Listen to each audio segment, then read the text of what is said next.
నాగబాబు గారి శాపం పుష్ప 2కు తగిలింది. నాగబాబు గారి ఉసురు, పవన్ కళ్యాణ్ గారి ఉసురు అల్లు అర్జున్కు తగిలింది.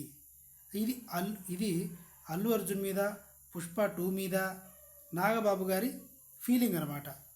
నాగబాబు గారు ఇప్పుడు ఏమంటున్నారంటే, చేసిన పాపం ఊరికే పోతుందా, నువ్వు అనుభవించి తీరాల్సిందే నీ కర్మ అంటున్నాడు. ఎందుకంటే అల్లు అర్జున్ మీద క్రిమినల్ కేసులు పెట్టారు. సినిమాని మొదటి షో ఆడనివ్వట్లేదు, బెనిఫిట్ షో. చాలా చోట్ల తెలంగాణలో పుష్ప 2 కానీ రాబోయే రోజుల్లో అల్లు అర్జున్ సినిమా కానీ బెనిఫిట్ షోలు లేకుండా రద్దు చేశారు. అల్లు అర్జున్ మీద క్రిమినల్ కేసు పెట్టారు.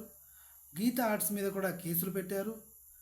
మైత్రి మూవీ మేకర్స్ ప్రొడ్యూసర్స్ మీద కూడా కేసులు పెట్టారు. సినిమాని ఆడించే ప్రసక్తే లేదు అని అంటున్నారు.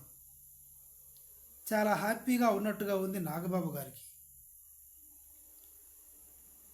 ఇది సంగతి. మీరు చూసుకుంటే అల్లు అర్జున్ గారు తొందరగానే రియాక్ట్ అయ్యి బాధితురాలికి, ఆ థియేటర్లో చనిపోయిన మహిళకి, ఆ కుటుంబానికి బాధ్యత నేనే వహిస్తాను, పొరపాటు జరిగింది, 25 లక్షలు ఆ కుటుంబానికి నేను ఇస్తున్నాను అని 25 లక్షలు ఇస్తున్నట్టుగా ప్రకటించాడు. బాగుంది. కానీ 300 కోట్లు రెమ్యూనరేషన్ తీసుకున్న 25 లక్షలు కాదు కదా, 70 లక్షలు ఇచ్చినా ప్రాణమైతే తిరిగి రాదు.